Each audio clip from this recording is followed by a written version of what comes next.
Today we're going to cut through the confusion about how you should use your right arm in the backswing. And you'll find out that the movement is actually fairly simple.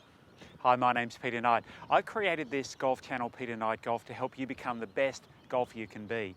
And if you hit the subscribe button and the grey notification icon, the bell-shaped icon, then you'll get every video that I send out.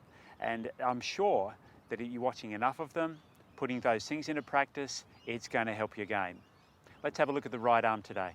When talking about the right arm in the golf swing, it always seems to attract a lot of interest, and I think part of that is because there seems to be so much confusion about what it should do. Should it be tucked in? Should it be allowed to stay pretty straight? You know, what should happen with the golf swing and the right arm as it goes back? I'm going to show you today something that's going to make things fairly simple to understand. If I make a backswing, it looks like my right arm has actually moved behind me. It hasn't so much moved behind me as really just moved slightly across my body and up and down. So let me explain that to you.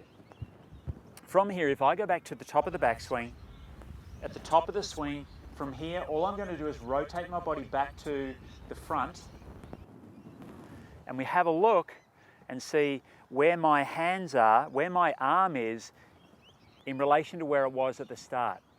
All my right arm has done is lifted and moved slightly across my body, and my palm or my forearm is rotated a little bit. That's it. So one really good drill to do to get you back to the top of the backswing correctly is to hold the club in front of you, hinge your wrists a little bit, even your elbows a little bit, and bring your arms slightly to the right side of the center of your body, and then just allow the club to turn back to about a 45-degree angle. As you do it, just make sure you don't stand up, just retain your golf posture, and then from there, retaining that forward bend of your body, rotate back to the top of the swing, and you're going to be in perfect position at the top of the backswing. It's really that simple. A couple of other little checkpoints as you go back. At address, I have my left elbow pointing to my left hip and my right pointing to my right hip. As I begin that backswing movement, there's virtually no change there. So when I get to this point here, my right elbow is still pointed to my right hip and my left elbow is still pointed to my left hip.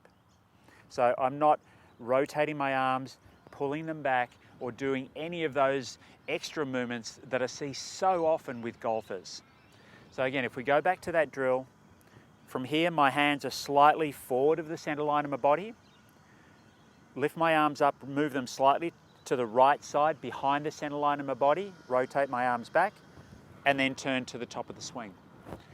That's it, pretty simple. And if you keep that movement as simple as that, you'll find that you're going to be in a much, much better position to start the downswing. And we'll have a look at that in another video.